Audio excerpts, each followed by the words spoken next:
بفرق مایه قومی کرد زمان ناشکی و دانای تو به زمان ناشکی و دانای تو به زمان کس نده کردن برن کس نده کردن برن کرد جنده برن جنده برد ناکبی آلا کردن جنده برد ناکبی آلا کردن هم خوردن رنگ کورو شورشی سردکن کنادیان مدارشان سردکن کنادیان مدارشان کس نده کردن برن کس نده کردن برن کرد جنده برن جنده برد ناکبی آلا کردن جنده برد ناکبی آلا کردن هم خوردن مریو کی مسلمین دیمان و قادیمان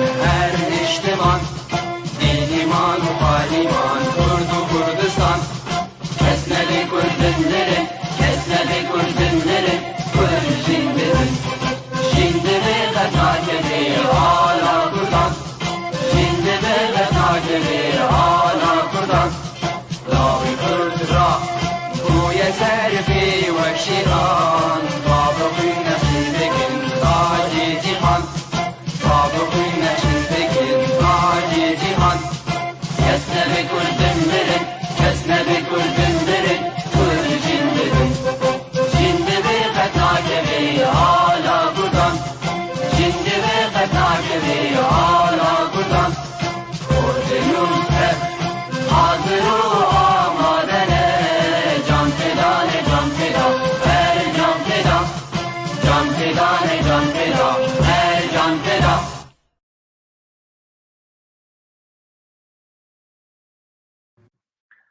مساء الخير وأسعد الله أوقاتكم بكل خير مشاهدي فيس تي في الأكارم. عنوان حلقتنا لهذه الليلة العرب والقضية الكردية. حقا عنوان مشهور بكثير من الآلام بكثير من المنعطفات وخاصة عند الكرد حيث العربي دائما ومنذ خاصة بعد العهد الإسلامي بدأوا باضطهاد الكرد وسنحكي ذلك مع ضيوفنا ولكن دعني أبدأ عنوان الحلقة بتقرير صدر البارحة عن جريدة واشنطن بوست. تقرير يتحدث عن كذب أو أكاذيب دونالد ترامب الرئيس الأمريكي المنتهي ولايته حيث هناك صحفي عدى ب30,000 كذبة خلال 4 سنوات فما بالكم خلال 2000 سنة والكرد ضحايا كذب وتضليل وخداع شركائنا في الوطن سواء من العربي أو التركي أو الفرس. طبعا كلنا نتذكر أنه كيف بالعصر العباسي والخليفة عبد الملك بن مروان كيف ألغى اللغة الكردية عبر في العراق وبلاد ما بين النهرين حيث كانت اللغة الرسمية اللغة الكردية عبر حاكمه أو واليه الحجاج بن يوسف الثقفي حيث بدأ بالغزوات. طبعا سموها فتوحات ولكنها كانت غزوات دموية وتلتها أيضا الخلافة العباسية العثمانية الأكثر دموية الأكثر إرهابا حيث مارس كل الإرهاب بحق الكرد والأرمن وكلنا نعلم كيف أبيد الأرمن الإبادة المشهورة بالتاريخ. إذا كذب نتيجة الكذب والتضليل اللي عاشه التاريخ العربي عبر تغيير الديموغرافي لكل المناطق حتى في بالأسماء حتى بأسماء الأشخاص أسماء المناطق أسماء المحلات أسماء كل شيء له صلة بالكردي ألغي وزور حيث نرى في التاريخ العربي صلاح الدين الأيوبي عربيا وأيضا أبو مسلم الخرساني وكل القادة والمفكرين والكرد، وأيضا كلهم اعتبروا عربا. يعني حتى الصحابي الرسول اعتبر عربيا من قبل غالبية المؤرخين الكرد، عفوا العرب. هذا يؤكد أنه نحن الكرد ضحايا سياسة تضليلية خداعية منذ قرون عديدة، وإلى أن نصل للمرحلة العصر الحديث في وبدأ ظهور العصر القومي من عند ساطع الحصري الذي بدأ أيضا بالكذب، ثم جمال عبد الناصر وحكم الوحدة الذي ألغى الآخر، يعني جعل البشر والحجر عربيا، ثم جاء حزب البعث الشوفيني وكرسه العائلة الأسدية الإجرامية بسلطتهم الدكتاتورية، حيث الأب والابن كانوا وعلى نهج خطى أسلافهم من الدكتاتوريين العنصريين الملغين للآخر. سوريا والعراق والمنطقة كانت دائما ضحايا الفكر والنهج العنصري المستديم. ذلك كله سنناقشه عبر موقف العرب، عبر ظهور العرب، امتداد العرب للمنطقة الشرق الأوسط التي غالبية المؤرخين والجغرافيين يؤكدون أنه لا وجود كان للعرب قبل أكثر من 2000 عام أو 1400 عام، يعني منذ بدء الغزوات نحو 1400 عام. الشام، دمشق ليس اسم عربي. دمشق ذهب إليها آرام بن سام بن نوح، اللي سفينة جودي، السفينة التي رست في أرض كردستان في جودي، كلهم اعتبروا عربا، أو عند التركي تركا وعند الفرسي بالفرس. لذلك وموضوعنا اليوم هو الموقف العرب من القضية الكردية، وأيضا وخاصة في سوريا والعراق. سنناقشه مع ضيفينا العزيزين الأستاذ الصحفي محسن عوض الله، وهو صحفي وباحث مصري متخصص بالشؤون الكردية، ورئيس تحرير جريدة شمس نيوز، وهي أول جريدة مصرية متخصصة بالشأن الكردي، وله لقاءات ومقالات صحفية عن الكرد منذ نحو 10 سنوات. أهلا وسهلا بك أستاذ محسن، نورتنا. أهلا بحضرتك أستاذ سليمان، تحياتي لك ولكل المشاهدين. الله يسلمك. كما نرحب بالأستاذ صديق شرنخي، وهو سياسي كردي معروف بالحركة السياسية الكردية السورية منذ أكثر من نصف قرن، وعمل بالصحافة الحزبية منذ نفس التاريخ، منذ نحو نصف قرن، وهو خريج أدب فرنسي من جامعة حلب. أهلا وسهلا أستاذ صديق شرنخي، نورتنا. أهلا وسهلا. أهلا وسهلا بك. أهلا، شكرا. أستاذ محسن، استمعت إلى المقدمة. يعني إذا بدنا نحكي عن الشجون والآلام والمآسي الكردية نتيجة الفكر العنصري الممنهج بحقهم منذ قرون عديدة، وخاصة من الجانب العربي. أنا أعرف غالبية المصريين الآن وكذلك الأردنيين وحتى العراقيين يقولون نحن أيضا ضحايا الفكر الحروب، حيث مصر الفرعونية وكذلك بلاد الشام والعراق، ولكن تحديدا الكرد كانوا أكثر ضحايا. فيا ريت يعني بداية تحدث لنا عن محسن عوض الله، كيف اهتم بالشأن الكردي وهو بعيد جغرافيا وسياسيا عن الوضع الكردي. تمام. في البداية بقى طبعا برحب بحضرتك أستاذ سليمان وكل المشاهدين، وبرحب بالأستاذ صديق. تحياتي لكم جميعا. طبعا اسمح لي في البداية أختلف نوعا ما مع ما تفضلت به في المقدمة. يعني حضرتك في المقدمة تحدثت عن يعني المظلومية الكردية في مواجهة العنصرية العربية. لما نيجي نتكلم عن ما يمكن أن نسميه أو ما يعني إن اصطلح أن نسميه العنصرية العربية أو الظلم العربي للشعب الكردي، يجب هنا أن نفرق بين العرب، بين الأنظمة العربية والشعوب العربية.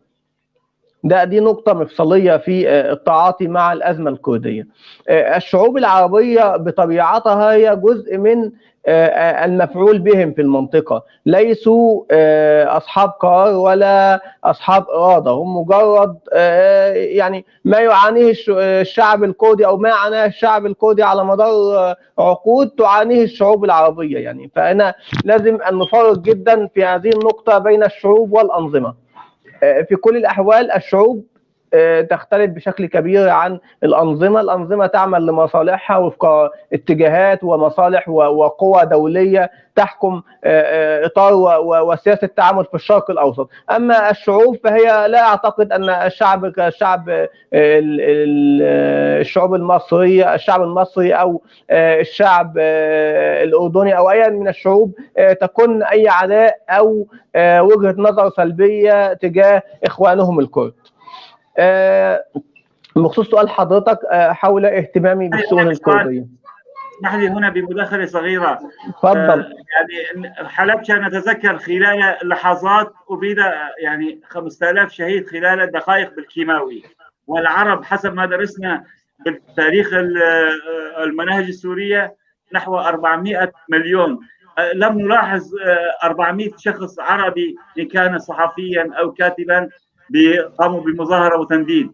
يعني فللأسف كما يعني بيروت مثلا كانت نوع من الديمقراطية فيه، لم نجد حتى سياسي يعني 40 أو 50 سياسي عربي هدد بحلبشة. ما هو دعنا نتفق على أن القضية الكردية بشكل عام تخضع أو خضعت بشكل كبير خلال سنوات، يعني أيام بما أن حضرتك تحدثت عن حلبجة، إلى نوع من التضليل.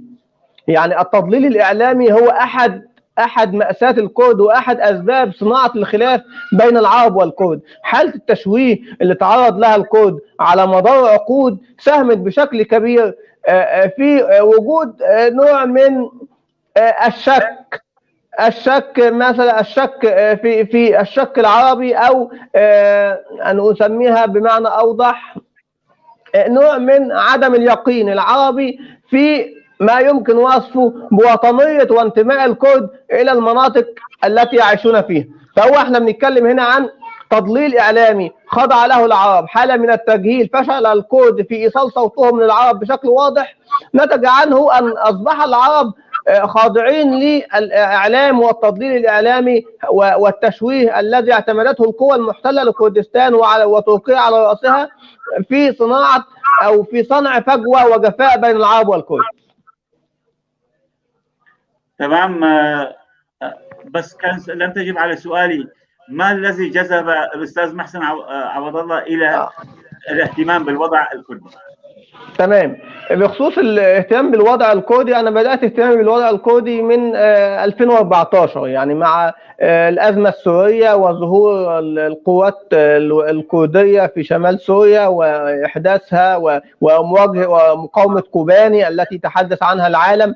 فكان أصبح الكرد في هذه الفترة الزمنية محل اهتمام وحديث العالم. يعني أنا لم أكن أعرف في هذه الفترة، لم أعرف من هم الكرد، يعني هل هذه عائلة أم ديانة أم فصيل، لم أكن أعرفهم بشكل كامل. يعني بدأت اهتمامي من خلال البحث عن الكرد والقراءة في بعض الكتب التي تحدثت عنهم عن تاريخ سوريا وتاريخ العراق، من أجل تجميع ما يمكن وصفه نواة للاهتمام بالقضية الكردية.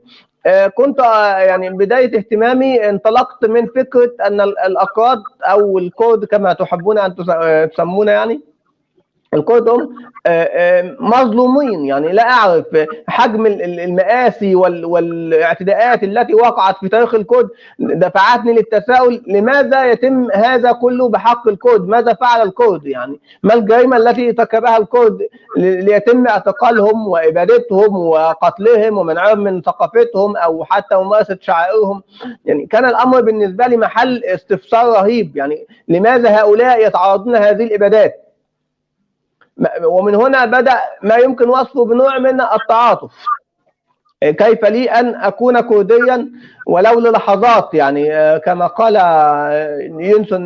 جونسون مانديلا، يعني وضعت نفسي كأنني مواطن كردي. كان الأمر لمجرد أنه تخيل كان صعبا. كيف أنا أتخيل أن يتم إبادة، حتى أنا كتبت مقال في هذا السياق، تخيل لو كنت كرديا، يعني إن أعمامي تم إبادتهم مثلا في حلبجة، وفي عفرين تم احتلال أرضي، وفي كركوك تم اختطاف منزلي. يعني كل المؤشرات، يعني لماذا يحدث هذا مع الكرد؟ فمن هنا بدأ الاهتمام والتعاطف وتخصيص كل وقتي وقلمي لتوصيل فكرة المظلومية الكردية وحقيقة الشعب الكردي، وإزالة هذا التشويه الذي تعرض له الكرد داخل الشعوب العربية. ومن هذا أطلقت جريدة الشمس نيوز لتكون جسرا للتواصل بين الشعب العربي والشعب الكردي. أشكرك جدا جدا، ولكن وأذكر لك مقولة وخلال محادثتنا يوم أمس أثناء تحضير البرنامج قلت لي أنك شخصيا معجب جدا برئيس إقليم كردستان جيرفان بارزاني. هل ما تأثيره كان عليك سياسيا؟ رئيس نجيبان بارزاني أعتقد أنه هو يملك مقومات الزعامة. يعني هو يستطيع أن يلعب دور، أعتقد أن دورا كبيرا ننتظره أكبر من فكرة رئيس لإقليم كردستان. يعني أنا شايف أن هو يمكن أن يلعب دور كبير في مستقبل العراق أو مستقبل منطقة. يعني ممكن أن يكون بافتراض وسيط للتعايش ما بين وإنهاء الأزمة ما بين أكراد شمال سوريا والدولة التركية بحكم علاقته بالطرفين. أشكرك أستاذ محسن.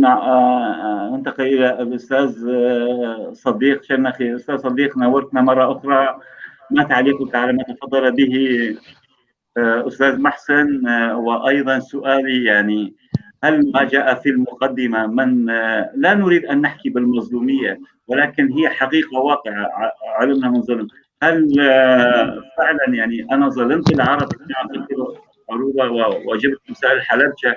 لم نجد من أكثر من 400 لم نجد 400 شخص قام بالتنديد بحلبجة مثلا، والعرب احنا درسنا يبلغون 400 مليون في الشرق الاوسط. يعني تفضل.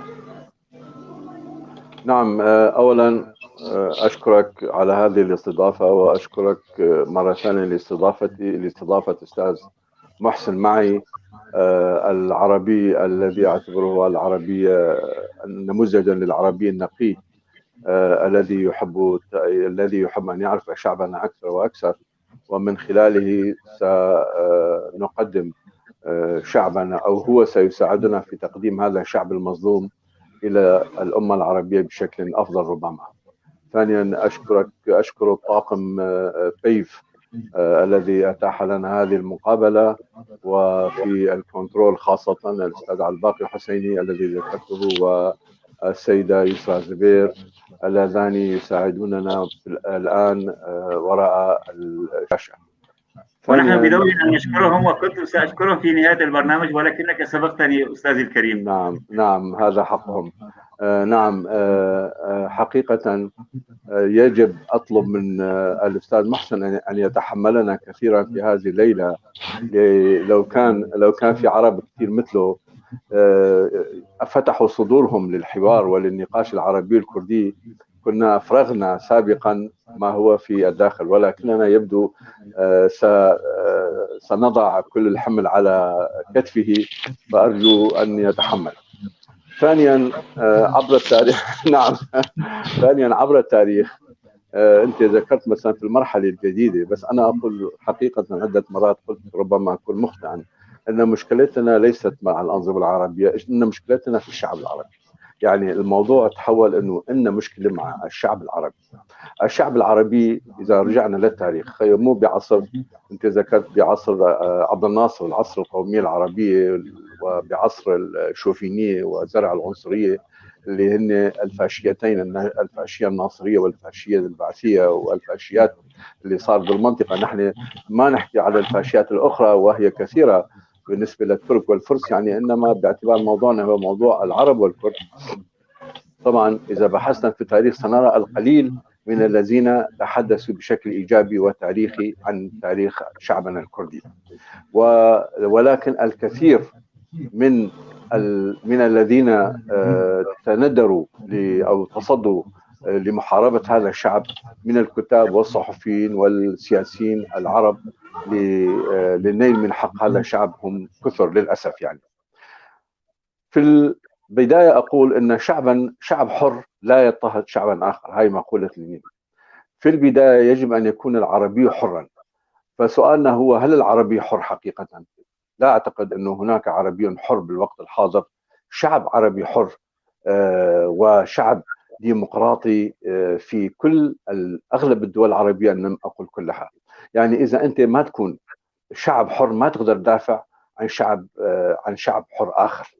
بمعنى أنه إذا كان المثقف العربي في المراحل السابقة في العراق وسوريا وغيرها لو دافع عن الشعب الكردي، لو أصدر كتاب دفاع عن الشعب الكردي، كان راح يكون مصيره المعتقلات والضرب والقتل وإلى غيره، مثل ما صار مثلا في مرحلة من المراحل في مصر دفاع عن العلمانية وفرج فودي وقتل واستشهد وهذول. لأنه ما كان في مجتمع حر يعطيك حق التفكير الصحيح. وهكذا ليس هناك مجتمع حر حقيقة في الدول العربية يستطيع أن يقدم هذا الشعب ويعطيه حقه كما هو.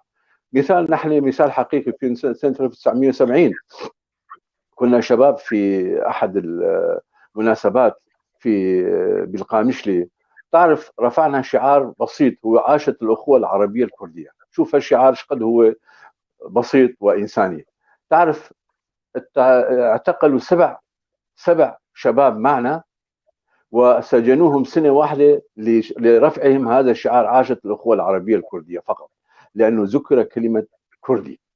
تصور إلى أي درجة كانت الأنظمة مشحونة، وإلى أي درجة كان النظام شوفيني وفاشي وعنصري بحيث لا يتحمل كلمة كردي. كاف ريدي هالأحرف الثلاثة إذا اجتمعوا فتشكل هاي مشكلة.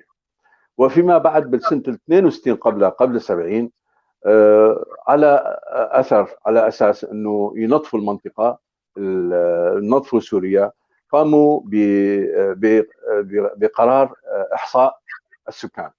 قرار إحصاء السكان 62 الذي جعل من المواطنين الأساسيين المقيمين على أرضهم التاريخية جعلهم كتبهم أجانب. وهذا اللي ما صار بالتاريخ أبدا، أنه مواطن في بلده يجي الإحصاء هو وطن يعامل عسكريته هو سوري، بعد سنة يطلع أنه أنت أجنبي ومالك سوري وتركي وين ما تروح.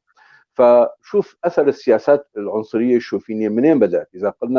إذا أوردنا تاريخية هذه الشوفينية وهذه العنصرية، يعني هي قديمة. يعني مثلا بالتاريخ الإسلامي نادرا نشوف عرب أو نادرا نشوف كتب إسلامية تتحدث بشكل إيجابي عن الكرد. يعني إذا ما قلنا أنه كتب تتحدث عن الأكراد من الجن، وكتب تتحدث أنه أنت ذكرت مثلا أشخاص في التاريخ الإسلامي، يعني بس في التاريخ سوريا الحديث يعني بالثلاثينات أول رئيس سوري علي العابد يكون كردي. هذا الرئيس السوري علي العابد تصور هو النتاج الديمقراطية الفرنسية التي كانت تحكم في هذه المرحلة في سوريا.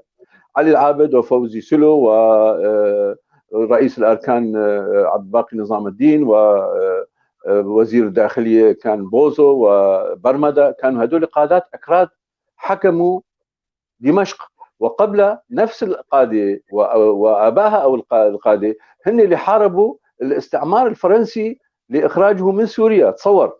فشوف العلاقة الوطنية اللي كانت بين العلاقه الوطنيه التي بناها الكرد. كانت علاقه طبيعيه ديمقراطيه، انه شعب يعيش مع بعض، محتل اجنبي ما يقبل احتلال هذا الاجنبي. بينما العلاقه اللا وطنيه المشوهه التي بناها العرب فيما بعد حكم هؤلاء القاده الاكراد، العلاقه الشوفينيه اللي بناها العرب فيما بعد تحولت الى عزل الضباط الاكراد وعزل الشخصيات الكرديه، والى حد وصل انه ما عاد هناك في جيش العربي ما يسمى طبعا وقت كان سوريا، كان اسم سوريا الجمهوريه السوريه.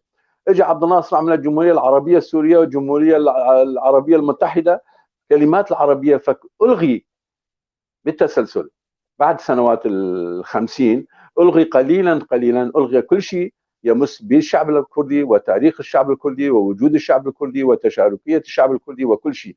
فنحن عم نعاني هالعنصريه والشوفينيه حقيقه بالشكل المسيس.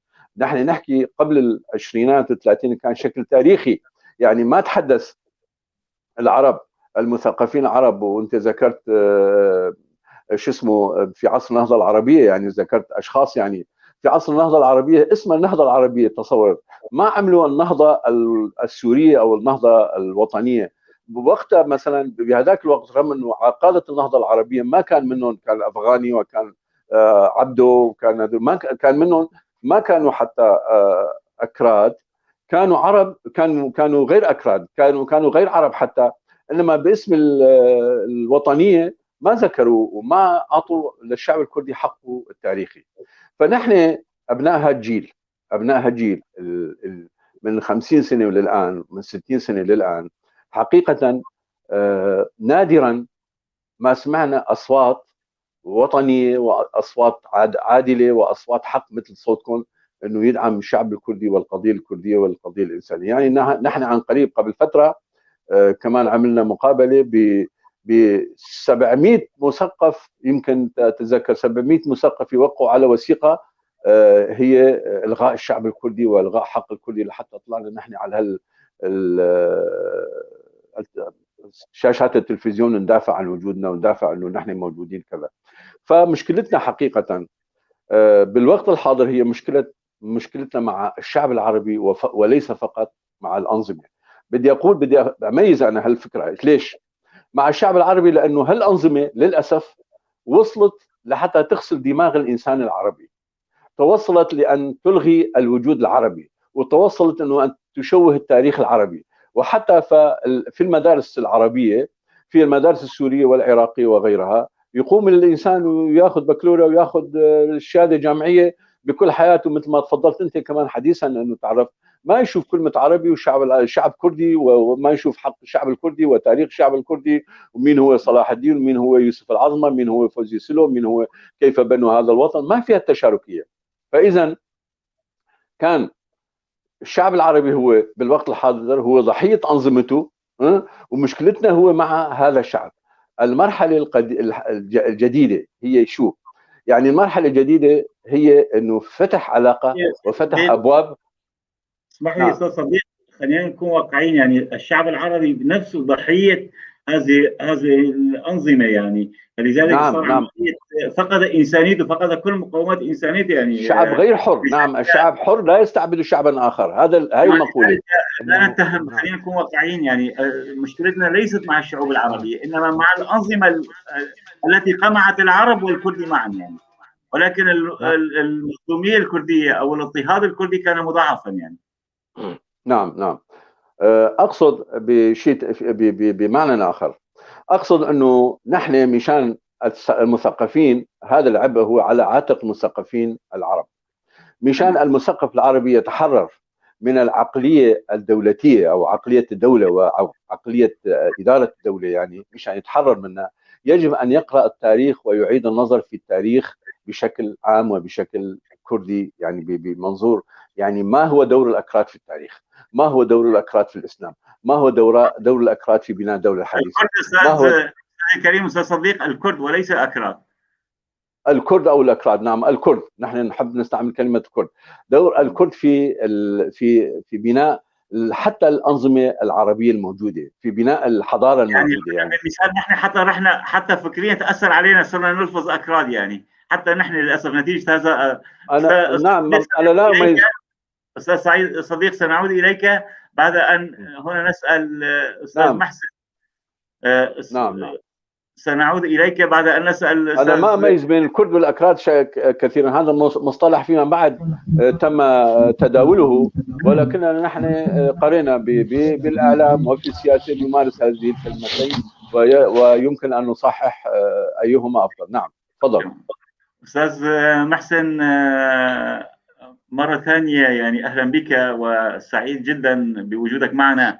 وحقيقة أنا أتفق معك أنه يجب أن نميز ما بين الشعوب والحكام والأنظمة، ولكن مصريا تعرف الكرد حتى في أيام الوحدة ظلموا في سوريا نتيجة لأنهم كرد.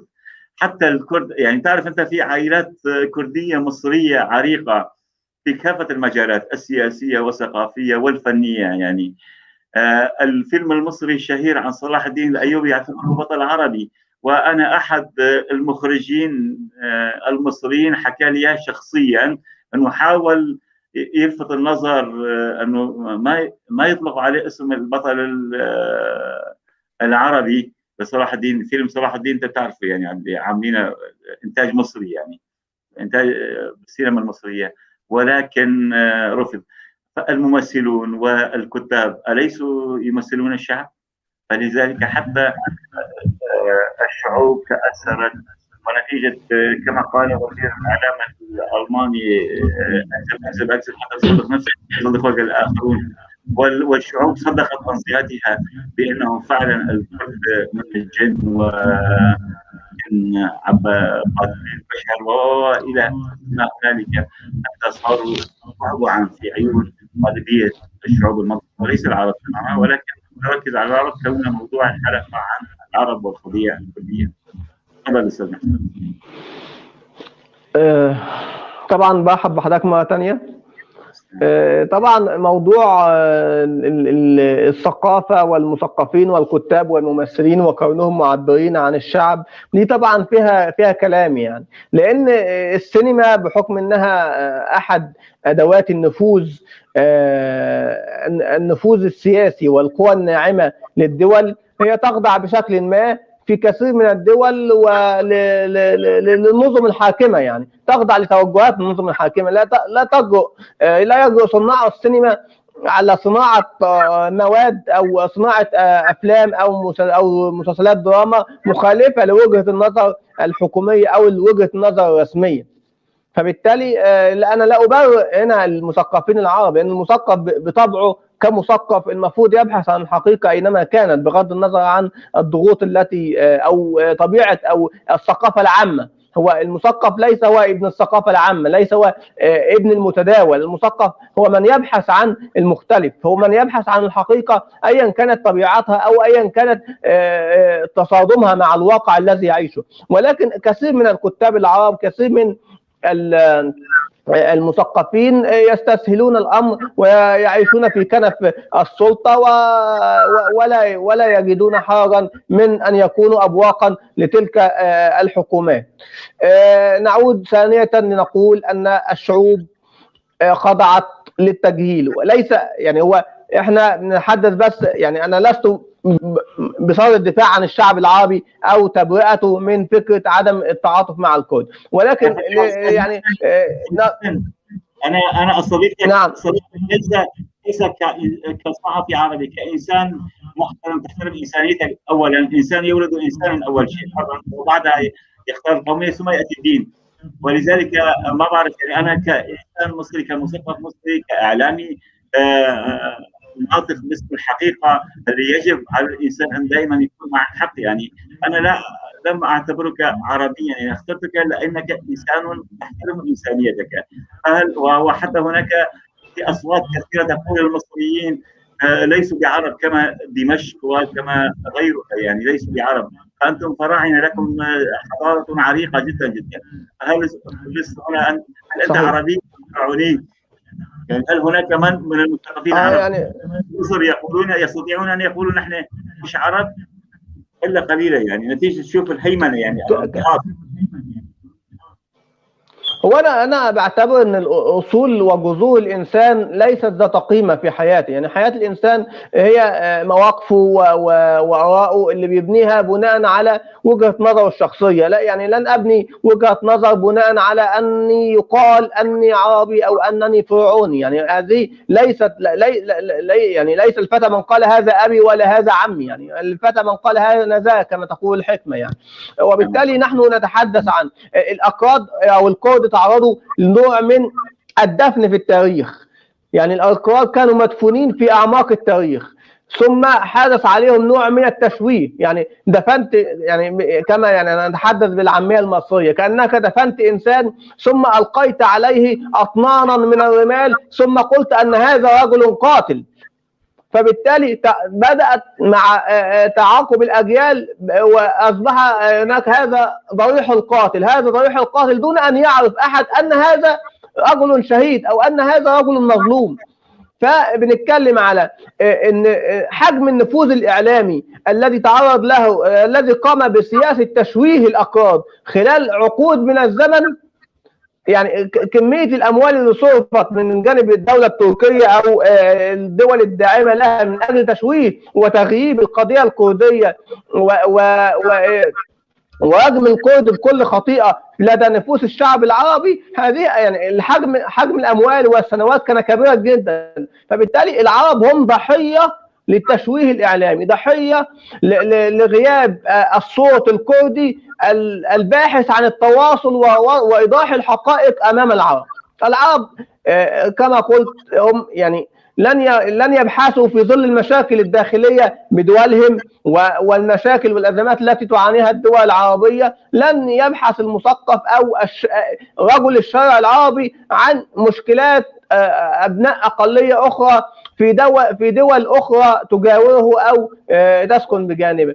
فيعني لا نريد أن نضع كل الأزمات في سببها أبناء الشعوب العربية. لا يعني احنا بنتكلم على سياسة دولية كانت تستهدف تغييب الأكراد أو تغييب الكرد وإبعادهم وصناعة فجوة. يعني هو يخشى العالم أن يحدث وليس تركيا أو الدول المحتلة الكردستان، يخشى العالم بشكل كامل أن يحدث تقارب وأخوة عربية كردية، لأن أي تحالف عربي كردي هو قادر على تغيير موازين الشرق الأوسط بالكامل.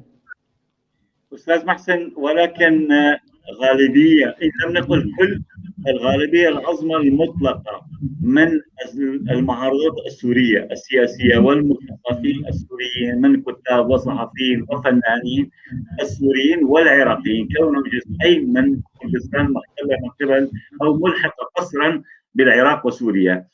فغالبية إن لم نقل كل، هذا بين قوسين، يعني من المعارضات السورية حاليا ترفض حتى يعني ترفض تغيير اسم الجمهورية العربية السورية إلى الجمهورية السورية. هذه نقطة.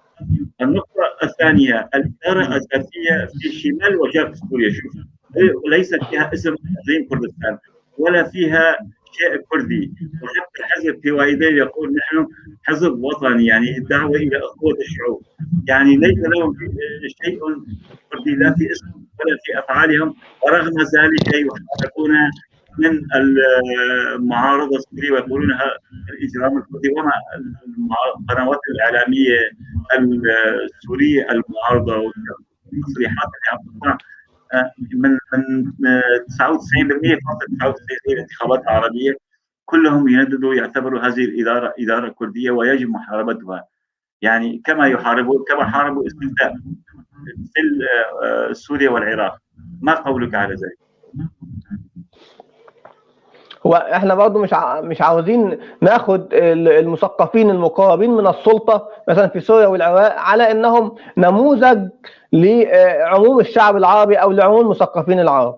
دول يعني الثقافه او الاراء التي تخرج لتأييد او لدعم مواقف السلطه او مغازلتها، هذه ليست اراء سياسيه، هذه ليست اراء ثقافيه او اراء شعبيه. بل المعارضات، الائتلاف، هيئه التنفيذ، المعارضات الغالبيه العظمى من المثقفين، الصحفيين، الكتاب، فنانين سوريين. عندما تقول كردي يشمئز. احد الضيوف هنا في هذا البرنامج رفض، وهو من ربيع دمشق، ونقول له كل الاحترام، ولكنه رفض النشيد الوطني الكردي، يعني اي رقيب.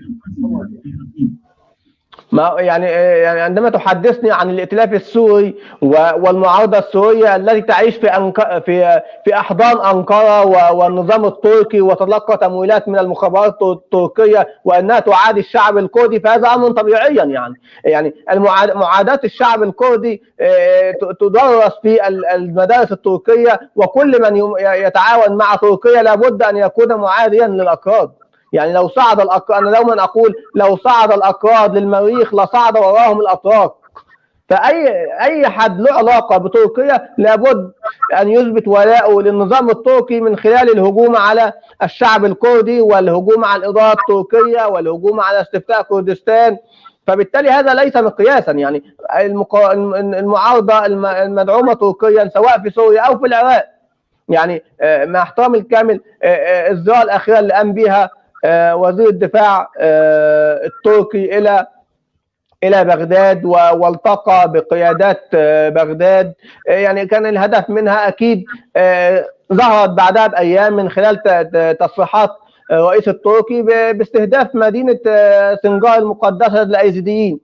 وبالتالي لن تجد مثقف مقرب من السلطة أو يقيم في دولة مثلا المثقفين السوريين اللي هم يعيشون في دمشق، هل يجرؤ أحد منهم أن يقول رأيا مؤيدا للإدارة الذاتية؟ بالتأكيد لا. يعني حتى لو يملك هذا الرأي لن يقوله في ظل وجوده في دمشق بحكم القبضة الأمنية.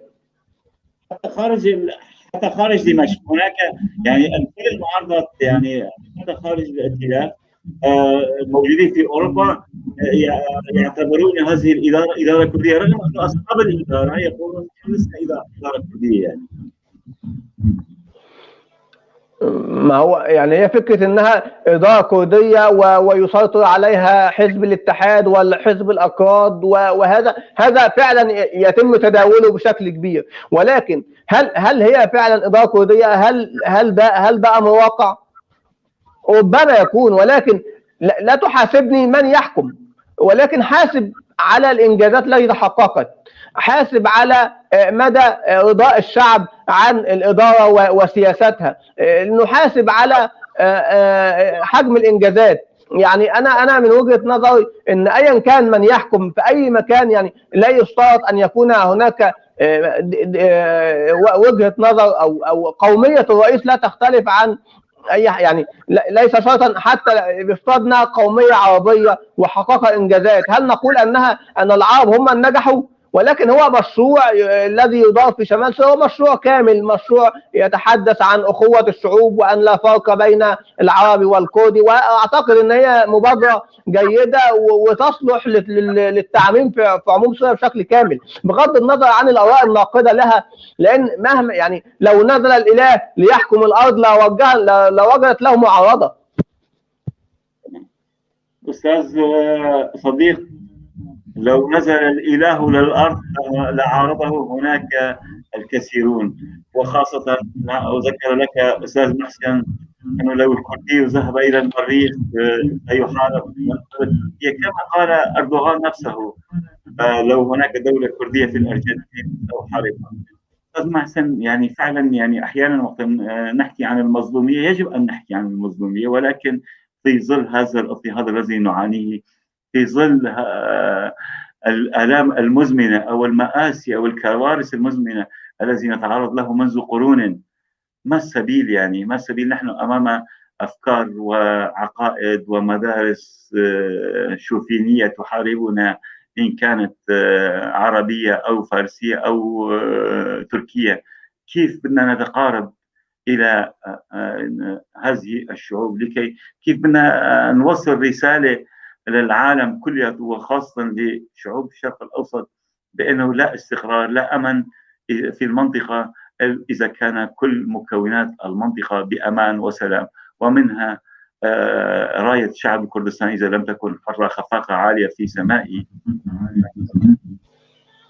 أمان واستقرار. تفضل استاذ صديق. طبعا في البداية باعتبار موضوعنا في هذه الحلقة هو موضوع عام، ربما ليس مناقشة سياسة حزب معين اتجاه القضية الكردية وسياسة حزب آخر تجاه القضية، حزب عربي آخر تجاه القضية الكردية أو العكس. الموضوع هو موضوع ما هي علاقة الكرد بالعرب وكيف نحسن هذه العلاقة.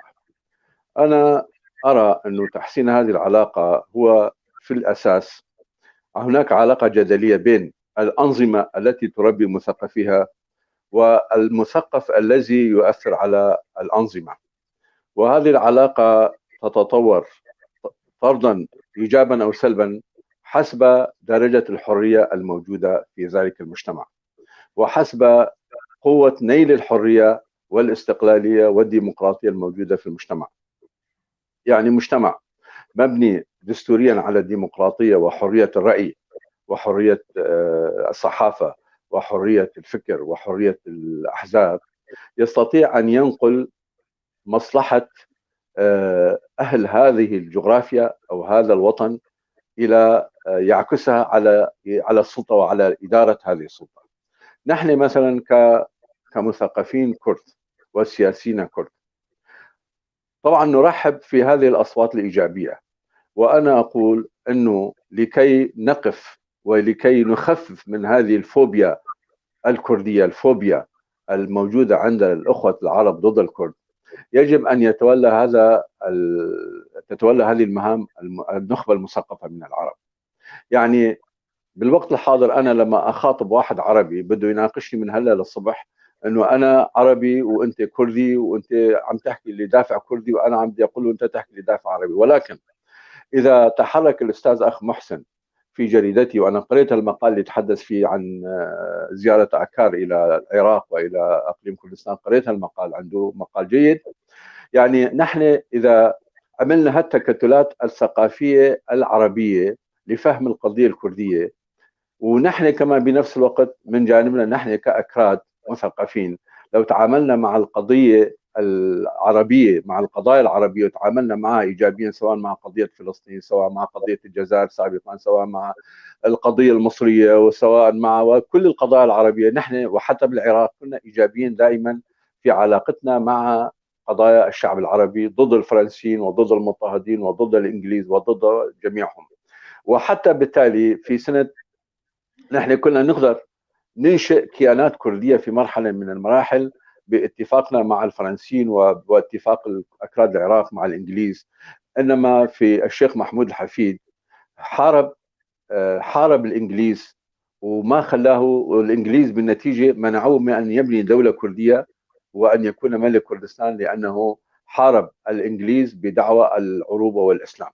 ونحن في سوريا نعتز حتى الآن أنه نحن حاربنا لإجلاء الفرنسيين، وأول الناس اللي حاربوا كان أطلقوا الرصاصة الأولى يقول حمود شاشو، كان هذا كردي من عفرين يعني.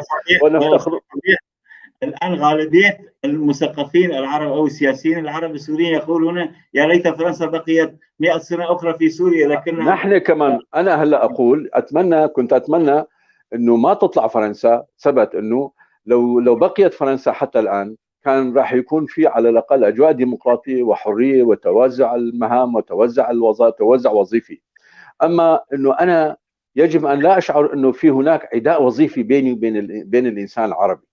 وحتى لو خلقوا عندي الشوفينية، خلقت عندي الشعور، يجب أن أناقشه مع المثقفين العرب. هلا مثلا نحن لا يشبعنا نحن ككرد مثقفين انه اذا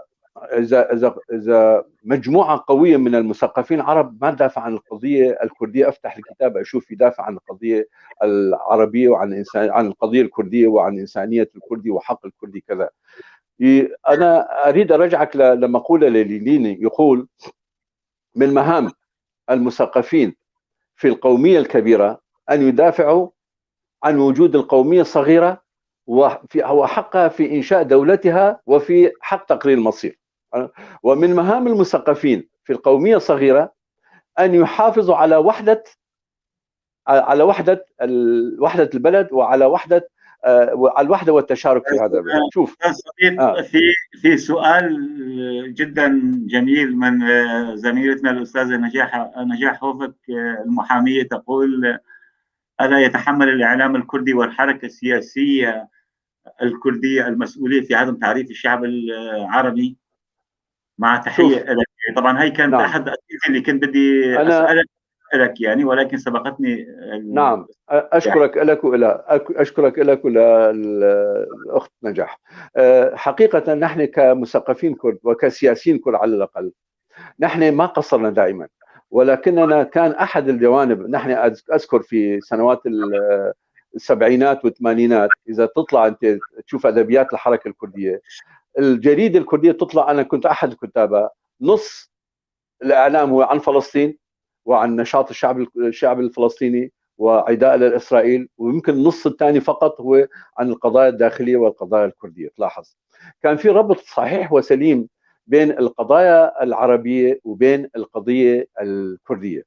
في احد المرات قلت له لياسر عبد ربه، يعني قلت له: رفيقي، نحن عم نحكي عن قضيتكم ومؤتمراتنا نص عن القضيه الفلسطينيه وعن الشعب العربي، انتم ليش ما تحكوا؟ في عندكم الهدف، في عندكم الحريه، في عندكم الاعلام القوي، ليش ما تحكوا؟ قال: رفيق صديق، نحن نعتبر انه هناك قضيتان في الشرق الاوسط، القضيه الكرديه والقضيه الفلسطينيه، ولا يمكن ان ندعم القضيه الكرديه على حساب القضيه الفلسطينيه. شوف الموقف المتخاذل والضعيف والهزيل. لو كان مثلا انت ذكرت بالتاريخ ابو مسلم الخراساني، يعني انا اربط في شيء بموضوع، اربط وجود الشعب الكردي هو في وجود دولته وفي وجود كيانه. لو كان قبل ابو مسلم الخراساني، لو صلاح الدين الايوبي كان بنى دوله كرديه، ما كنا نحتاج هلا نطلب مساعده من المثقفين العرب يعترفوا بوجودنا. لو ابو المسلم الخراساني في صراعه مع الامويين وخلى العباسيين يحكموا، يعني لو كان عمل من اجل الدوله الكرديه، ما كنا محتاجين هلا انه كان لنا على الاقل دوله من بين هال 22 دوله عربيه، ما كنا محتاجين ندافع عن وجودنا ككرد. لو كان علي العابد وفوزي سلو في النهضه السوريه وقتها، لو كان عملوا كيان كردي في منطقتهم وفي الجزيره وفي هلا شيء اللي عم نطالبه هلا، ما كنا محتاجين ناكد على وطنيتنا او على كذا. نحن بكل المراحل، مشان اثبت لك السياسه الكرديه سابقا والان هي لا تحمل ذنب، انما قوه الشوفينيه والانظمه العنصريه اللي هي بالمنطقه خلت ما يكون في اصدقاء للشعب الكردي. مثلا كم اسماعيل بيشكجي عنا نحن بين المثقفين العرب؟ ما في عنا. اسماعيل بيشكجي لوحده هو قوه وترسانه في المثقفين هذه. الأمية الثقافيه بالحركه الكرديه، يعني فينا نقول هيك، الاميه الثقافيه بالحركه السياسيه الكرديه. نعم، الحركه الثقافيه الكرديه السياسيه الكرديه كانت ملتهيه كثيرا في وضع معاناتها بحقوقها، في دفاع اليومي عن وضع الشعب، دفاع اليومي عن المظالم. انما كان الهم هذا كان هم المثقفين الكرد بتلك المرحله، وهم السياسيين الكرد صح بتلك المرحله، وهم المثقفين العرب كمان بتلك المرحله. انا ما اعاتب على المثقف العربي لما كان سوريا، يقول سوريا الجمهوريه السوريه تحولت الى الجمهوريه العربيه السوريه، ليش مره ما وقف عند هالتسميه؟ ليش ما دافع عن وجود انه في سوريا في اكثر من ثلث الشعب الكردي، هو من ثلث الشعب السوري هو من الاكراد مثلا في مرحله؟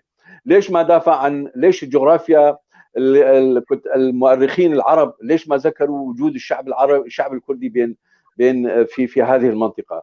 ليش لما يذكروا ساكس بيكو ما يقولوا والله ان ساكس بيكو كان فيها جزء من كردستان وجزء وكذا في خارطه الدول العربيه هكذا كميه الاكراد وجغرافيه الاكراد؟ ليش ما يذكروا؟ ليش يتغاضوا انه ما في عنصر؟ ليش يجبرونا نحن نقول انه انت ذكرت في بدء الغزوات الاسلاميه او في بدء انتشار الاسلام كان العرب فقط في الحجاز والسعوديه الموجوده في الحجاز، كان العرب شبه الجزيره العربيه واليمن، في شبه الجزيره العربيه واليمن. وليش ايش جاب العربي انه يروح لشمال افريقيا؟ ايش جاب العربي يوصل لتركيا، يوصل لهون، يوصل لكردستان لوان؟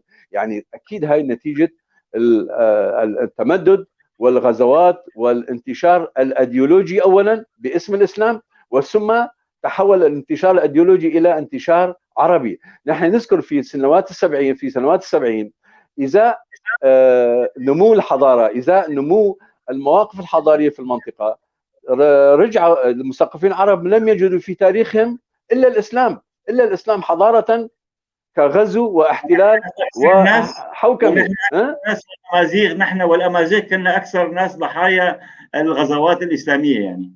نعم، نحن والأمازيغ والأقباط والشعوب الثانية يعني هاي موجودة، السريان، الكلدان، الآثوريين، الشعوب موجودة. نحن لو رجعنا، لو كان في محايدين مثلا، كتاب محايدين، وكان في مؤرخين محايدين، لهلا كل الناس الشعوب لو تحددت حقوقها وتحددت خرائطها كنا بدنا نعيش بسلام ونعيش بتفاهم، نفكر بالتفاهم، مو انه تلغيني مشان افكر بالالغاء. يعني مبدا الالغاء الفكري والسياسي والوجودي والجغرافي، هذا المبدا ثبت فشله وثبت سقوطه، سواء في الدول العربيه، سواء في المشرق العربي، سواء في كردستان سوريا، سواء في كردستان العراق او في كردستان ايران، هذا ثبت فشله. ولذلك ادعو كل المثقفين وعلى راسهم لنبدا من الاستاذ محسن يعني ان يبحثوا عن منظومات عربيه تعيد الحق الى اصحابها، مو نحن بس، نحن في امازيغ، في كلدان، في سريان، في اثوريين، في اقباط، في غيره هذول نحن اذا ما اعترف بوجودهم، بوجود المقابل لك، لا تطلب من الاخر انه يعترف بوجودك ويعيش معك بتفاهم. هذا الموضوع المطروح. وبنفس الوقت انا يسعدني بنفس الوقت انه اسمع اصوات، وبدايه الاصوات هاي ليش اجت هالاصوات؟ نحن لو ما كان في تحرك سياسي، لو ما كان في تحرك دولي، لو ما كان في اقليم كردستان، لو ما كان في اداره ذاتيه، لو ما كان في مجلس وطني الكردي، لولا الانشطه بالوقت الحاضر، تعرف الشرق الاوسط كله يغلي بسبب القضيه الكرديه. يعني هلا السيسي الان لما يعمل علاقات مع تركيا ويعيد العلاقات مع تركيا ويحارب الاخوان المسلمين وبليبيا، ولما مثلا ايران هلا تعمل علاقات مع تركيا او ضد تركيا، مع العراق او ضد، كلها من سبب وجود القضيه الكرديه. القضيه هذه القضيه التي لا يتحدث فيها احد، وهي المحرك الاساسي لكل قضايا الشرق الاوسط. ليش ما نيجي نطرح القضيه بوضوح؟ تماما استاذ صديق. نحن قاربنا على انتهاء سؤالي ما قبل الاخير استاذ محسن عوض الله. يعني اذا نحكي عن المظلوميات التي تعرض لها الكرد وغيرها من الكوانات المنطقه، وكنا يعني كثيرا، ويمكن نحتاج الى حلقات ودراسات وبحوث ومقابلات ولقاءات عديده. باختصار استاذ محسن، يعني لمده 5 دقائق، ما المطلوب من المثقف، ما المطلوب من السياسي، ما المطلوب من الانسان العربي بشكل عام تجاه نفسه اولا، تجاه تحقيق انسانيه ذاته التي تحتم عليه ان لا يلغي الاخر؟ ما المطلوب منه برايك العمل في ظل هذه المنطقه المتوتره، حيث القضيه الكرديه ما زالت تتعرض لأبشع أنواع اضطهاد، وهناك ثورة شعبية وسياسية، وهناك اعتراف دولي؟ الإدارة الأمريكية الجديدة، كل الآمال لدى الكرد بدأت، وثم كل المخاوف والرعب والهستيريا لدى أردوغان وحتى وإيران وتوابعهم من الحكومة العراقية و قوى المعارضة، ائتلاف قوى المعارضة، الائتلاف، كلهم ارتعبوا من وجود هذه الإدارة الأمريكية الجديدة. أستاذ محسن، ما المطلوب من العرب وخاصة الشعوب العربية والتركية والفارسية أن مقابل القضية الكردية أن يصنعوا منطقة، يصنعوا السلام في منطقتنا التي تعاني منذ قرون عديدة من ويلات ودمار ولا استقرار؟ في البداية دعني أحيي أستاذ صديق وأتفق معه جدا في أكثر من نقطة أثارها. بداية نقطة وتأكيده على أن الشعوب الغير حرة لا يمكن أن تنصر قضية مظلومة. هذه تعتبر لب الموضوع. يعني إذا تمتعت بحريتك قد تفكر أن هناك شخص آخر يعاني مما كنت تعاني منه، وبالتالي لا نلوم. يعني هو قال طبعا الحقيقة المؤلمة أن لا توجد حرية لدى الشعوب العربية، وهو يعني أمر للأسف صحيح في قطاع كبير جدا من الشارع العربي. موضوع أن القضية الكردية هي لب الشرق الأوسط ومحور الحديث ومحور الأزمة، وإنهائها هو الحل لحل وإنهاء أزمات الشرق الأوسط كله. دي حقيقة واقعة. يعني أكبر أزمات الشرق الأوسط هي القضية الكردية، طبعا بجانب الوضع في فلسطين والقضية الفلسطينية، ولكن محور الخلاف والأزمة الكبرى حاليا هو القضية الكردية. حل القضية الكردية من وجهة نظري هو ليس في فكر الدولة. يعني أنا بقول وبأكد أن الدولة الكردية لا يمكن أن تنهي معاناة الأكراد أو الكرد. يعني إذا نظرنا إلى التجارب الحديثة في صناعة الدول سنجد أن لدينا دولة مثل جنوب السودان حصلت على استقلالها منذ 2010 على ما أتذكر. يعني أين جنوب السودان الآن؟ أعتقد حروب أهلية وصراعات على السلطة ومجاعات وكل ما شيء، يعني كل شيء في الوضع في جنوب السودان. يعني ربما لو عادت الأمور لسابق عصرها لتمنى قادة أو شعب جنوب السودان أن يكونوا جزءا من الشمال أو من دولة الخرطوم. نفس القصة بالنسبة لتيمور الشرقية. يعني تيمور الشرقية برضو حصلت على دعم والقوى الدولية سعت لإشهار دولة تيمور السودان، تيمور الشرقية واقتطاعها من اندونيسيا. أين تيمور الشرقية الآن؟ فبالتالي أنا أعتقد أن الحياة والتعايش بين كل المكونات في الشرق الأوسط هو الحل الوحيد لأزمات المنطقة كلها. لا يمكن أن نجمع الأكراد في دولة. الافهم من كلامك انك تدعو لاتحاد اوسطي كبير، يعني كما هناك يعني وانتهاء عصر القوميه، يعني هلا وهذا يتعارض مع المصير للشعوب. يعني انا ممكن ابني كردستان بشكل مختلف عن جنوب السودان. يعني فكردستان ممكن انا اختلف مع حاكمي، ممكن انا اختلف مع قيادتي السياسيه، ولكن هذا حق المصير.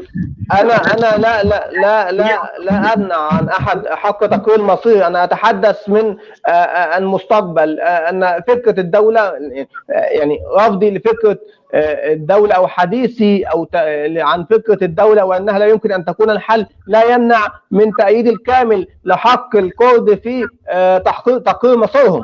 هذا امر منوط بكم، ليس لي ان اتدخل فيه، ولكن اتحدث ان محسن ملاحظه، عفوا يعني انا خليني اعمل معك، خليني اعمل ليوم واحد اعلن عن دولتي جمهوريه كردستان الحره، وانا حر بارادتي اعمل معك اتحاد عالمي كلي، وانا حر، بس ولكن وانا مخمور وليس عندي دوله، كيف بدي اعمل معك اتحاد؟ يجب ان يكون هناك تكافؤ، يعني انا وياك متساويين في كافه الحقوق حتى اعمل معك اتحاد. يعني انا معك العالم في ظل التكنولوجيا الحديثه، العالم في ظل العولمه اصبحت قريه صغيره، وفي الناحيه الاقتصاديه له دور كبير جدا جدا في وحده العالم. انا اتفق معك، ولكن خليني اول شيء اعلن عن دولتي، اكون متساوي معك. يعني انت انسان مصري، جمهوريه مصر العربيه اسمها، وانا خليني اعمل جمهوريه كردستان، ونعمل معا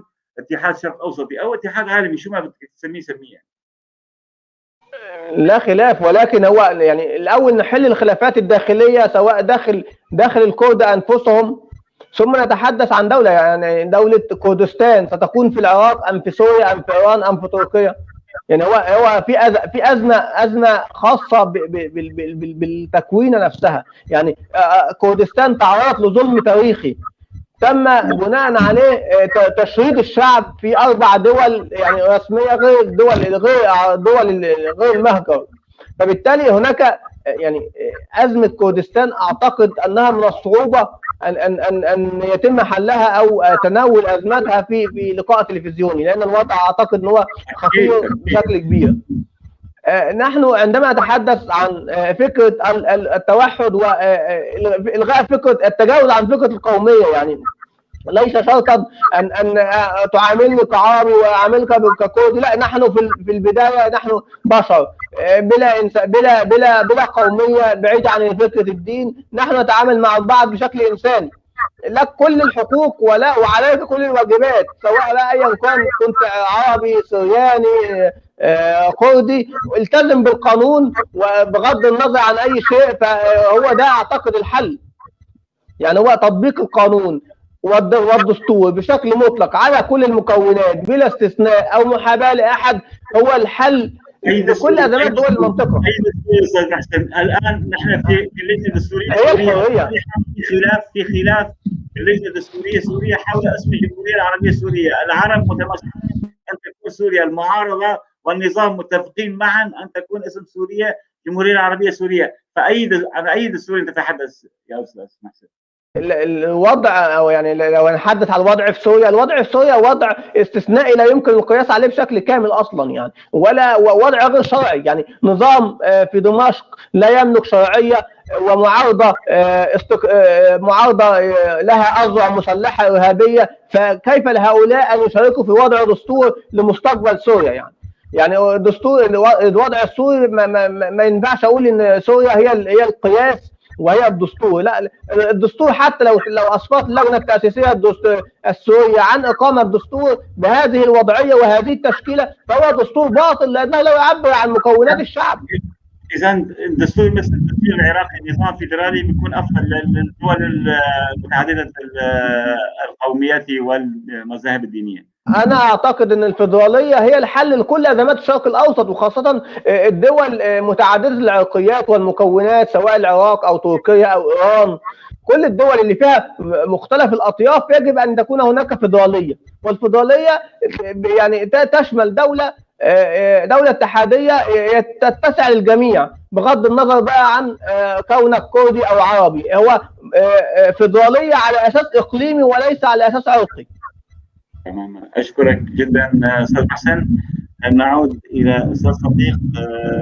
سؤالي ايضا مع قبل الاخير، يعني الفيدراليه قال الاستاذ محسن، وقليل جدا من الشخصيات العربيه المعارضه السوريه تعترف، ولو السوريه اقصد، خجولا بالفيدراليه، ولكن اصر عليه الاستاذ محسن انه هو الحل الشامل.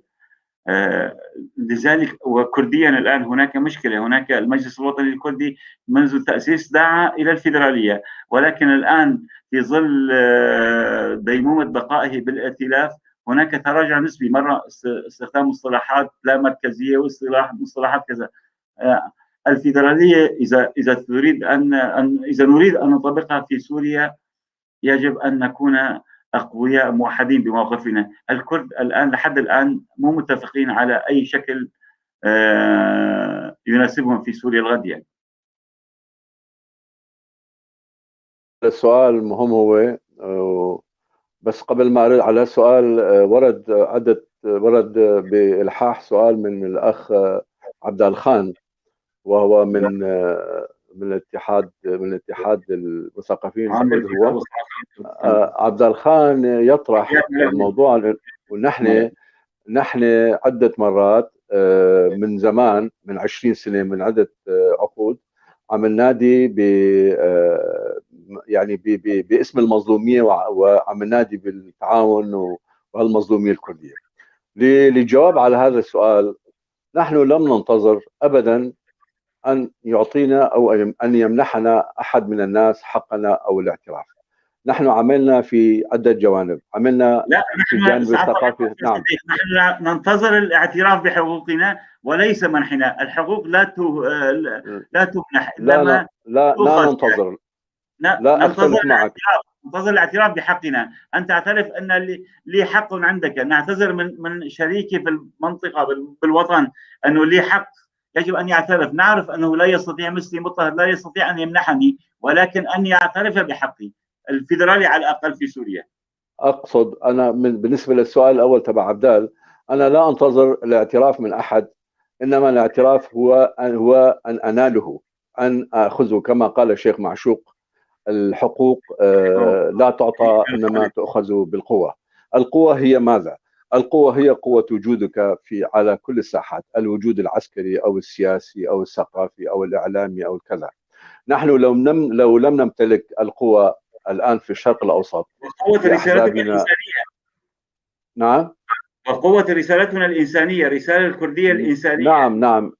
نعم. أقصد القوة من كل الجوانب. حتى لو قد ما كنا إنسانين، لو كنت أنا لو كنت أنا المسيح أنا وأنت، لو كنا المسيح، ما حدا ما كان مثل ما قال بكلامه الأستاذ محسن، لو نزل الله كان صار معارضين له. يعني نحن لو كنا المسيح عليه السلام وبإرادة الكف الأيسر قدرنا لهم الكف الأيسر، كمان كان نلاقي ناس ما يعترفوا بوجودنا. أنا ما أقصد هيك، أقصد نحن الصراع في الحياة هي صراع القوة، هو صراع القوة بالأساس. لو أردوغان ما كان قوي ما كان فرض علينا شروطه، لو النظام البعثي الشوفيني ما كان قوي ما كان فرض علينا شروطه، والسوري والعراقي والإيراني وهكذا. نحن يجب أن نمتلك مقومات القوة، ولن ننتظر من أحد أن يعترف فينا بقطعا، إنما الانتظار عندما نمتلك القوة ونمتلك الوجود سيتعاون وسيتفاعل معنا الآخر الموجود. القوة والاعتراف بالحق كما مثل ما قلت لا يعطى إنما يؤخذ. هاي ناحية ثانية. نحن يهمنا بنفس الوقت، إذا مشان نتفق معك بالحديث، يهمنا أن نكون متفاهمين ونكون متعاونين مع كل القوى الموجودة في المنطقة، حتى مع إسرائيل. الآن نحن لما تفاهمنا مع إسرائيل، سروك مسعود تفاهم مع إسرائيل والبرزاني ونحن فيما بعد، يعني لما تفاهمنا قلنا ليس لنا مشكلة مع إسرائيل، وليست إسرائيل هي التي احتلت وطننا. كل المثقفين العرب طالبوا منا إدانة هذا الموقف، وبنفس الوقت ما طلبوا حالهم هن إنه إيش عملوا للشعب الكردي وإيش قدموا للشعب الكردي غير الاضطهاد والقهر. أنا لا أقصد طبعا الأستاذ محسن، أرجو إنه ما يفهمني غلط. مشكلة الأستاذ محسن هي بالوقت الحاضر هي واحدة، هي مشكلة التعامل مع الثقافات الموجودة، التعامل مع الآراء الموجودة. فالسؤال الأول للأستاذ عبدال هو خلص، أقصد أنه نحن نعمل من أجل نيل الحقوق والاعتراف بحقوقنا، ولا ننتظر أحد، إنما يهمنا احترام الآخر وإعطاء حق الآخر كمان مثل ما نحن نطالب بحقنا. نقطة ثانية، يعني ليس، أنا فهمت من الأستاذ محسن، ليس أنه أي انقسام أو انفصال هو شيء إيجابي. أنا أقصد لا، أنا بالعكس أقول أن الانفصال الأقليم، مثالا نحن الوضع الكردي، حتى مثالين، انفصال أقليم كردستان عن الدولة العراقية المركزية. أنا رحت لأقليم كردستان سنة 92 وزرت كل الأقليم وشفت وضع مزري ومنهار، وكنت وزرت العراق كمان، انما بعدها ب10 سنوات شفت في تطور رائع. وهلا اي واحد وحتى العراقيين يعترفوا انه التطور الاقتصادي والاجتماعي والسياسي والديمقراطي الموجود بكردستان العراق لا مجيد له، لا مثيل له ابدا في القسم الباقي من العراق. اذا بعد انتهاء الكورونا سنرى الاستاذ محسن يشرفنا بزياره لاربيل. يا ريت ايوه، فسيرى التطور. نعم، وهكذا نحن في الاقليم مع ملاحظاتنا في الاداره الذاتيه، مع ملاحظاتنا عليها ومع خلافنا عليها، نرى بوادر الكثير من الممارسات الدولتيه. يعني نقول نحن دولتيه، يعني هذا مصطلح تم تداوله، يعني مظاهر جيده من تعامل الانسان مع الكيانات. نحن اثبت شعبنا اذا اعطي له الحريه فهو يستطيع ان يتعامل ويستفيد من هذه الحريه ويطور نفسه ويطور الاخرين. فنحن نقول بصدد الفيدراليه قبل ان تمر تتعامل مع الفيدراليه كواقع. ايها الاخوه، يجب أن يعترف فيك المقابل لحتى تناقشه. أنا كشعب وجودي هو ثلث سكان في سوريا، وجودي هو أكثر من مثلا ثلث المساحة الموجودة مثلا في سوريا، وجودي في خارطة ما قبل سايكس بيكو. أنت قبل ما تحاورني يجب أن تعترف في الوجود الجغرافي والسياسي والمجتمعي وهذا الكيان مشان تناقشني. بعد ما نعترف بهالوجود، ايش قد إلك ايش قد إلي، كيف نبني الدولة المشتركة؟ لما نناقش مسألة الفيدرالية، هناك في الفيدرالية آلاف الحلول. الفيدرالية هي حل بالوقت الحاضر، ولكن هذا الحل يمر قبل ذلك بالاعتراف المتبادل، يمر هذا الحل بالقبول المتبادل، يمر هذا الحل بالمحبة المتبادلة. أنا لا يمكن أعمل فيدرالية واحد يبحث في إلغاء وجودي، لا يمكن أن نعمل فيدرالية مع الدولة التركية بالوقت الحاضر. إنما إجا أوزال بمرحلة اعترف، قال هناك حقيقة كردية. لو تركوا لأوزال أن يعترف بوجود الشعب الكردي وخارطة الشعب الكردي، كان الشعب الكردي والتركي بالوقت الحاضر يعيش حالة فيدرالية وحالة ديمقراطية وحالة تفاهم، ويطوروا تركيا أكثر مما هي الآن. ولكن قتل أوزال وقتل في المهد هذا الحلم. وفي هذا العصر أعتقد حتى في كردستان العراق، رغم أنهم موجودين هلا، الحكومة المركز في بغداد لا تريد أن تعترف بوجود الشعب الكردي ولا بالكيان الموجود، ودائما يقطعوا عنهم الحق الرواتب والتشاركية، وحتى كل مرة يهددون أنه نحن إذا صار في عنا إمكانيات راح نزيل هالكيان. يعني شو عمل المالكي؟ شو عمل المالكي اللي جابوه الأكراد حطوه على رأس بغداد؟ ماذا فعل المالكي؟ والإرهاب المنظم اللي صار بعد 16 أكتوبر في كركوك، في خانقين، في المناطق المتنازع عليها كلها اللي هي مناطق كردستانية. أشكرك نعم. أستاذ صديق، نحن وصلنا إلى نهاية البرنامج. أستاذ محسن، سؤالي الأخير، ما تعليقك إذا لك لا تعليق على كلام أستاذ صديق، أو كنت تتمنى أن أسألك سؤال ولم أسألك؟ تمام أستاذي. هو أنا بس عاوز أوضح حاجة. عندما أتحدث عن أن الفيدرالية هي الحل، فلا أقصد أن هي الحل مع هذه الأنظمة. يعني في ظل أنظمة مثل النظام التركي الذي يستهدف وأد الشعب الكردي بشكل عام، حتى لو كان له علاقات معاه مثلا أو لا يعاديه بشكل كامل، بس يجب أن نعتقد ونوقن أن العداء التركي للكرد هو لا يستثني كرديا على وجه الارض. يعني اذا كان هناك علاقات جيده حاليا بين اقليم كردستان والدوله التركيه، فهو ما يمكن وصفه بوئام مؤقت. ليست جيده انما علاقات جوار مفروضه، علاقات الجوار اجباريه. انا ادرك انها دوله اقليم كردستان مضطر لعلاقاته مع الدوله التركيه بحكم انها المنفذ على العالم، وهي دولة جوار في كل الأحوال بالنسبة لكم يعني. ولكن أنا أقصد إن أي كردي هو مستهدف من جانب الدولة التركية والدولة الإيرانية بشكل كامل يعني.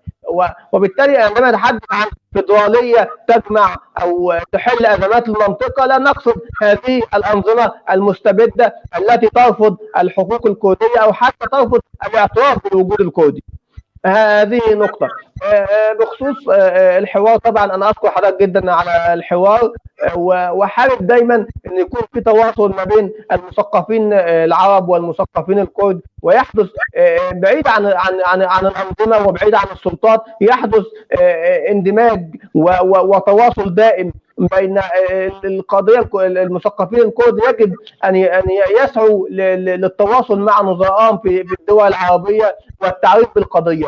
أزمة الشعوب العربية والمثقفين أنهم لا يعرفون القضية الكردية، لا يعرفون حقيقة القضية الكردية. ربما البعض منهم بنى كثير من اعتقاداته وأفكاره على ما روجته وسائل الإعلام والميديا التركية حول كون الكرد خونة، ملحدين، عملاء، يريدون تقسيم المنطقة العربية والشرق الأوسط، وأنها إسرائيل ثانية، يعني رغم أن إسرائيل الأولى تحظى بعلاقات جيدة حاليا.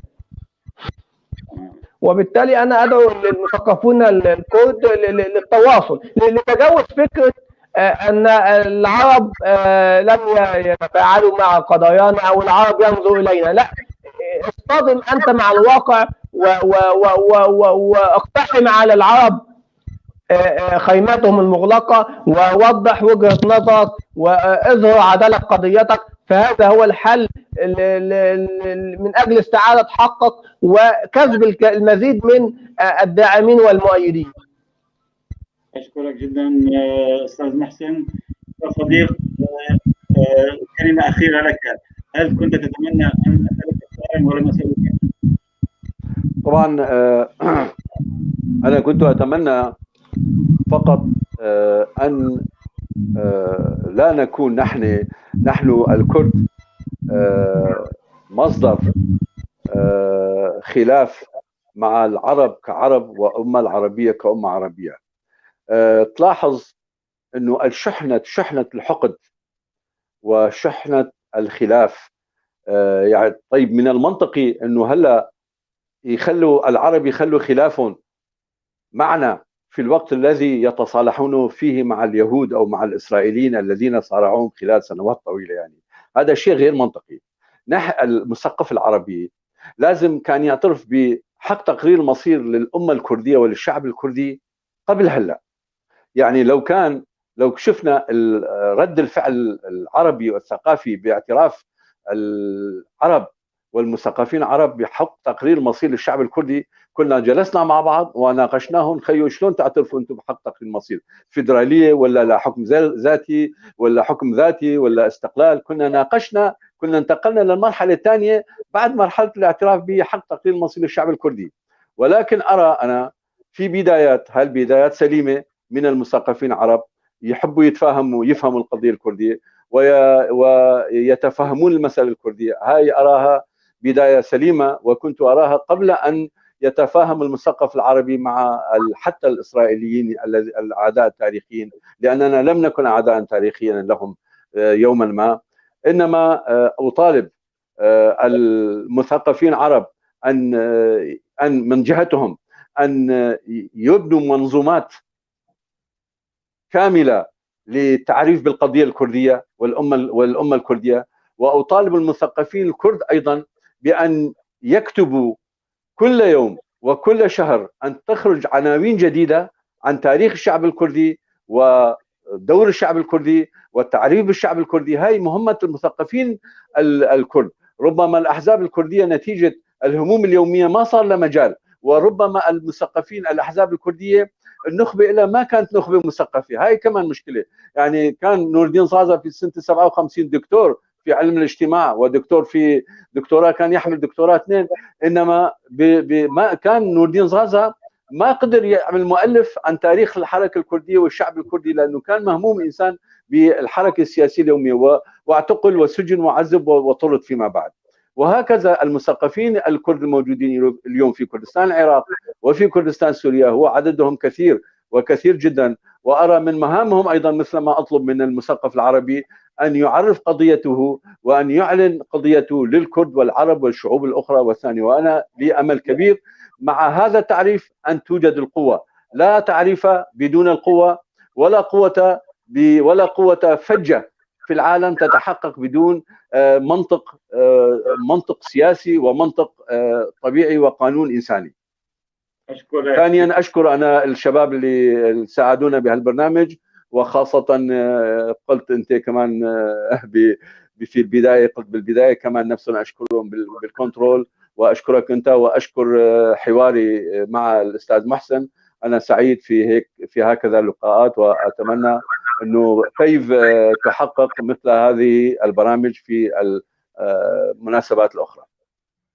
وانا اشكرك واشكر جدا جدا الاستاذ محسن عوض الله، ونتمنى ان نلتقي فيه بعد انتهاء وباء كورونا من كل العالم ان شاء الله، وفي منطقتنا ان نراه في اربيل عاصمه اقليم العراق الحر. شكرا جزيلا استاذ محسن. مشاهدينا الكرام، يعني موضوع القضيه الكرديه والعرب تحتاج إلى ندوات، إلى لقاءات، إلى حوارات، إلى بحوث.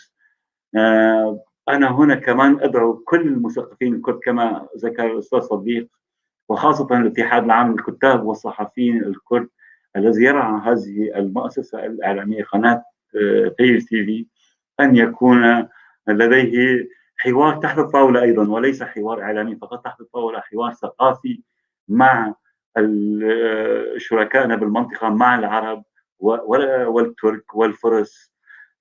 فالمنطقة لنا جميعا، وسلامة المنطقة واستقرار المنطقة يهمنا جميعا. وإذا كان هناك حرب ودمار واضطهاد وظلم من أي طرف على آخر، فذلك سيعود عليه أكثر تدميرا، لأنه سيعيش حالة الرعب واللا استقرار. نتمنى أستاذ مشاهدين الكرام، نتمنى أن تنتظرونا في الخميس القادم، هناك حلقة جديدة وموضوع جديد. ونعتذر منكم إذا لم نستطع أن نرد على كل أسئلتكم لضيق الوقت، ونعدكم في الحلقات القادمة سنرد إن شاء الله. وأختم باسمكم جميعا المشاهدين الكرام بالشكر الجزيل للأستاذ محسن عوض الله من القاهرة، الصوت العربي الأصيل أو الصوت المصري، ومن خلال تحياتنا لكل نورتنا أستاذ محسن.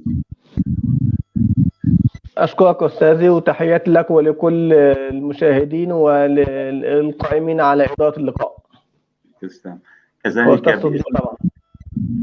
وكذلك باسمكم مشاهدينا الأعزاء أشكر السياسي الكردي المعروف وصديقي العزيز الأستاذ شرنخي. نورتنا مرة أخرى أستاذ صديق. أتمنى أن نلتقي في إقليم سوريا الحرة، نكون في بلدنا في قرانا. كل الشكر لكم مشاهدينا الكرام، ودمتم بأمان الله.